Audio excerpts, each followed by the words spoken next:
Setelah peristiwa yang menunjukkan kesetiaan Hizkia itu, datanglah Sanherib, Raja Asyur, menyerbu Yehuda. Ia mengepung kota-kota berkubu dan berniat merebutnya. Ketika Hizkia mengetahui bahwa Sanherib datang hendak memerangi Yerusalem, ia berunding dengan para panglima dan pahlawannya untuk menutup segala mata air yang terdapat di luar kota, dan mereka itu bersedia membantunya. Maka berkumpullah banyak orang. Mereka menutup semua mata air dan sungai yang mengalir dari tengah-tengah negeri itu. Kata mereka, "Mengapa raja-raja Asyur harus mendapat banyak air kalau mereka datang?" Dengan sekuat tenaga, Hizkia membangun kembali seluruh tembok yang telah terbongkar, mendirikan menara-menara di atasnya, dan tembok yang lain di luarnya. Ia memperkuat juga Milo di kota Daud, dan membuat lembing dan perisai dalam jumlah yang besar. Ia mengangkat panglima-panglima perang yang mengepalai rakyat, menyuruh mereka berkumpul kepadanya di halaman pintu gerbang kota, dan menenangkan hati mereka dengan kata-kata, "Kuatkanlah dan teguhkanlah hatimu. Janganlah takut dan terkejut terhadap Raja Asyur serta seluruh laskar yang menyertainya. Karena yang menyertai kita lebih banyak daripada yang menyertai dia. Yang menyertai dia adalah tangan manusia, tetapi yang menyertai kita adalah Tuhan, Allah kita, yang membantu kita dan melakukan peperangan kita." Oleh kata-kata Hizkia, Raja Yehuda itu, rakyat mendapat kepercayaannya kembali. Sesudah itu Sanherib Raja Asyur, yang sedang mengepung Lakis dengan seluruh kekuatan tentaranya, mengutus beberapa pegawai ke Yerusalem, kepada Hizkia Raja Yehuda, dan kepada semua orang Yehuda yang ada di Yerusalem, dengan pesan, "Beginilah titah Sanherib Raja Asyur. Apakah yang kamu harapkan? Maka kamu tinggal saja di Yerusalem yang terkepung ini. Bukankah Hizkia memperdayakan kamu supaya kamu mati kelaparan dan kehausan dengan mengatakan, 'Tuhan Allah kita akan melepaskan kita dari tangan Raja Asyur'?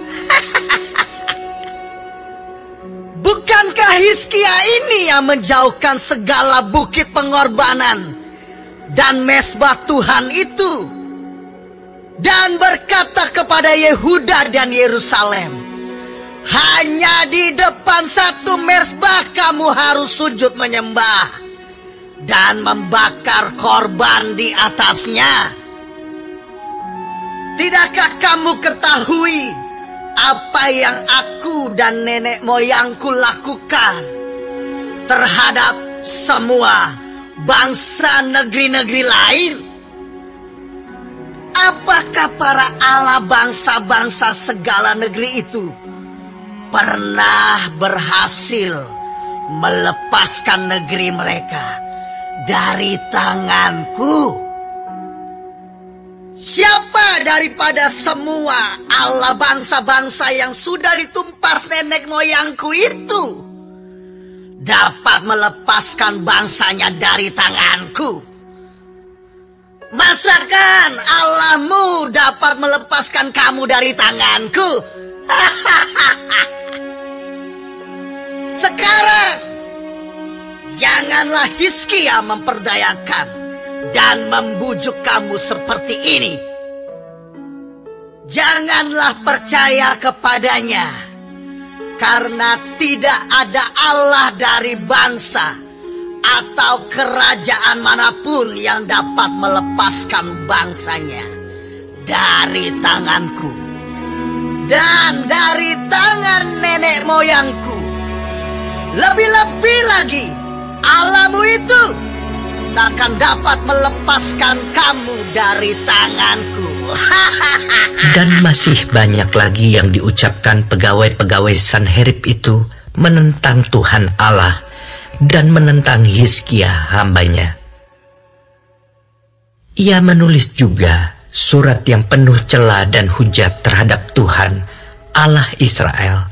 Bunyinya, sebagaimana para Allah bangsa-bangsa segala negeri lain tidak dapat melepaskan bangsanya dari tanganku,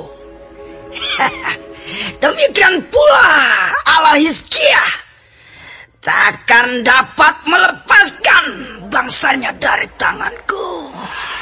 Dan mereka berseru dengan suara nyaring dalam bahasa Yehuda kepada rakyat Yerusalem yang ada di atas tembok untuk menakutkan dan mengejutkan mereka, supaya mereka dapat merebut kota itu.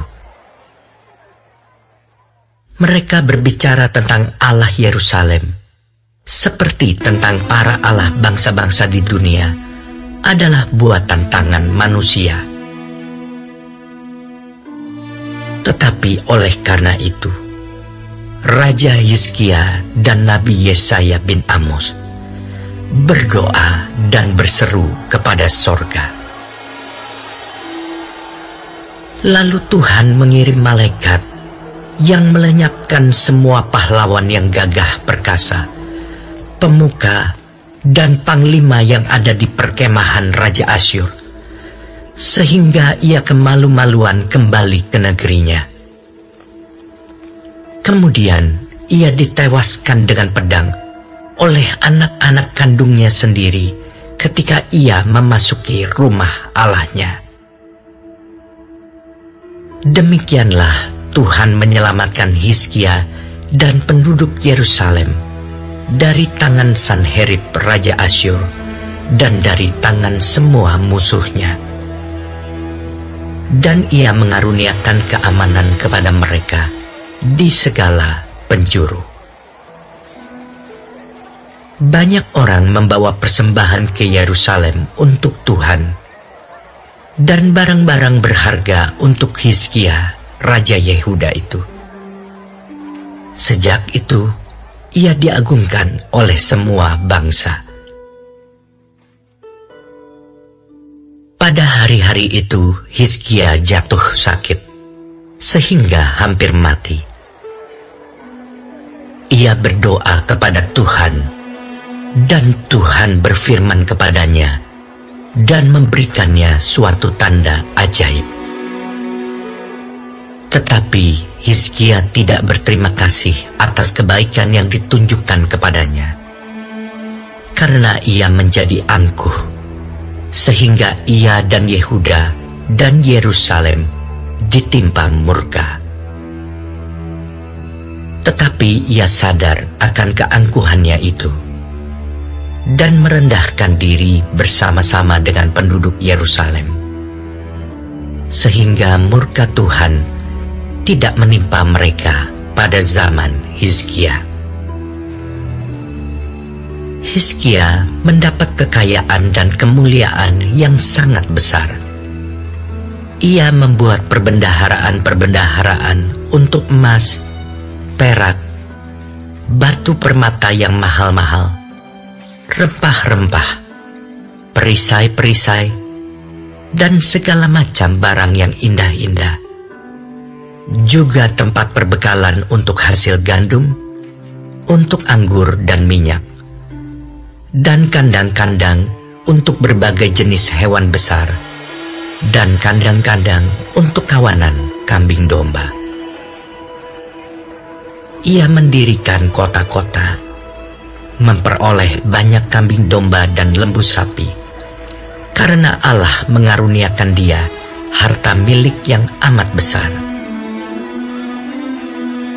Hizkia ini juga telah membendung aliran Gihon di sebelah hulu dan menyalurkannya ke hilir, ke sebelah barat, ke kota Daud. Hizkia berhasil dalam segala usahanya. Demikianlah juga ketika utusan-utusan raja-raja Babel datang kepadanya untuk menanyakan tentang tanda ajaib yang telah terjadi di negeri. Ketika itu Allah meninggalkan dia untuk mencobainya, supaya diketahui segala isi hatinya.